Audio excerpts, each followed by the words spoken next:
Angel Beats is a very sad anime.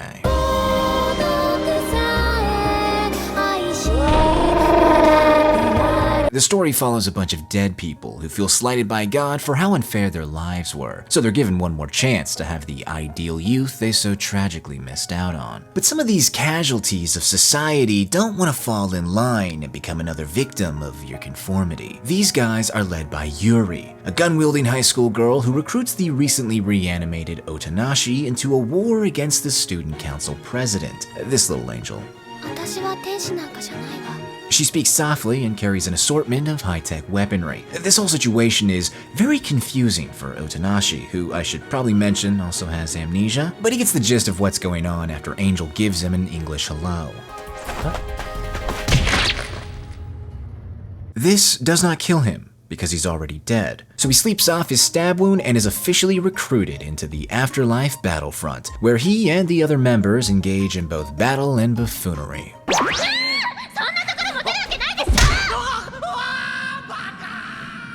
I feel like everybody already knows about Angel Beats. It's still in the top 50 most popular anime on Mal. But don't worry if you haven't seen it yet, or if you've just forgotten everything that happened because it's been a while. I'm not going to spoil anything I haven't already spoiled. It's a show that's remembered very fondly, and it's not hard to see why. The high quality animation, the fantastic opening, the well-timed comedy, and the hard-hitting emotional scenes. All of it well worth the praise. And speaking of things worth the praise, this video is sponsored by Sakura-ko and Tokyo Treat. There's nothing more convenient than getting a box filled with a bunch of scrumptious snacks and tasty treats delivered right to your door. And there's nothing better than stuff from Japan. That's why Tokyo Treat is here to give you a taste of Japan without you having to actually go to Japan. Tokyo Treat is a fun and exclusive Japanese snack box containing all different types of unique full-size snacks. What's in each box changes with every month. It all depends on the theme. This month's theme is Moonfest Snacktacular. The Japanese Lunar Festival is almost here, and with it comes a bunch of delicious seasonal treats, like a bag of some Kit Kat matcha. Now, I don't know if you know this, but Kit Kat happens to sound an awful lot like a certain Japanese phrase about winning, which is one of the reasons why the candy is so popular over there. And because it's so popular, they get a bunch of different flavors you won't find at your local grocery store. This is one such flavor, green tea. It's the first one I've ever had, and it certainly will not be the last. Over here, we have the Banana Castella.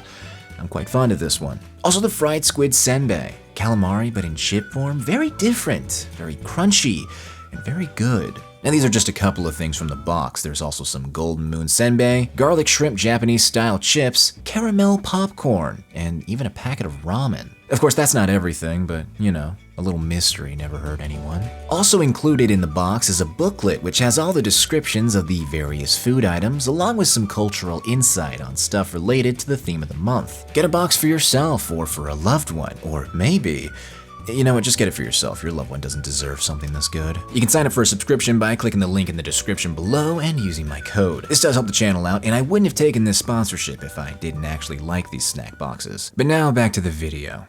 Angel Beats is great, but it has a lot of problems too. One common critique levied against the show that even its most diehard defenders would acknowledge is that it's too short. And I don't mean it like, oh wow, the show is just so amazing, I wish there was more because I just can't stop watching it. I mean it more like it tries to cover way too much in only 13 episodes. Angel Beats boast a rather large cast of colorful characters, and most of them either don't do anything or do just one thing, and that becomes their whole character. Now this kind of thing works for a comedy, which Angel Beats technically is, but the show is also a drama fueled by highly emotional scenes exploring traumatic backstories, and most of these guys never get a backstory. Oh no. So when the jokes subside and it's time for something heartfelt, they disappear with little fanfare, only ever returning when the show switches back to a comedy. There are also times where it feels like the conflict is artificially inflated to build up tension, when the show didn't really need to do that. The best parts of Angel Beats are not the fights or even the jokes. It's the scenes where we get to just stick with one character and get their whole life story. Instead of adding more shooting galleries and unnecessary plot twists, I think the show should have spent more time developing its characters like it does for a select few. Many people say that these characters are generic or one note, and it's really hard to disagree with that because there's not much to most of them.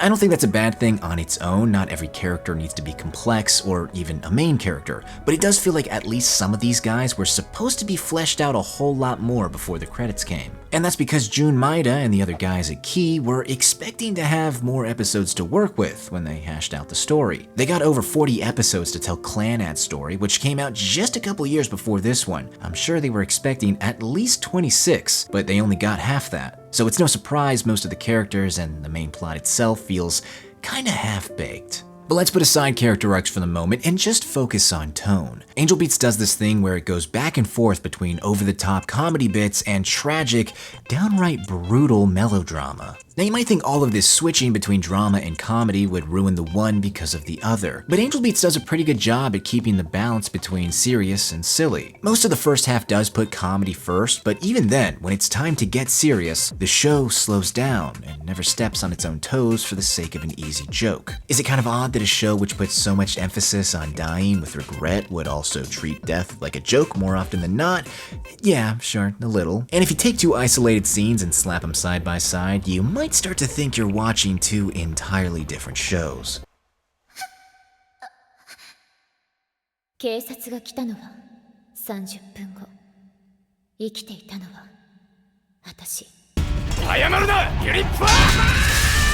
But I still believe Angel Beats does a good enough job blending the humor with the heartbreaking. That's either a testament to the writing or to the voice acting or maybe the music, I don't know. But see, the biggest problem this show has actually involves something else entirely. You, actually. Yes, you, the viewer. What kind of person are you? When you watch a show, do you enjoy dissecting every detail? Do you craft your own theories about its world and its characters? Or are you someone who focuses more on the feeling the show gives you? Do you lose yourself in well-animated sequences or find yourself in tears when the characters on screen break down? If you're the former kind of person, you probably won't care for Angel Beats, because it's not a meticulously planned out show. Things sort of just happen. And while you're free to look for some hidden meaning in what the characters say or hash out your own logical explanation for why things are playing out the way that they are, chances are you'll be disappointed with what the show alone gives you. Angel Beats puts feels over reels. There are certain things in the show that you're just not supposed to think about. Now, I wouldn't say it requires you to turn off your brain to enjoy, but it's not the kind of story you'll be thinking about for the rest of your life. I guarantee you, if you find someone who has already watched Angel Beats and you ask them what happened in this show, they'll probably say something like, I don't really remember, but it was sad. And yeah, I mean, that's pretty much the show. 13 episodes of stuff happening and people crying, and people will probably include you. Now, there is one other thing people remember about this show, besides the opening. It's the organ donor thing. Oh, they took my freaking kidney. Now, I know people who have actually become organ donors because of a single episode in this show. So you know what, I guess it's fair to say that some of this stuff will stay with you, but it'll be the sappy stuff, not so much the story or the characters. But what stayed with me the most was the music, and not so much the background songs. I mean, they're fine as far as background songs go, but what I'm really talking about is the performances by Girls Dead Monster, the fictional band made for the anime, which features the voices of real-life singers Marina and Lisa. Crow Song and Alchemy are songs I still listen to from time to time. And those first two concerts, when the fans turn on and the meal tickets start flying, I don't know how to describe it, it hits me.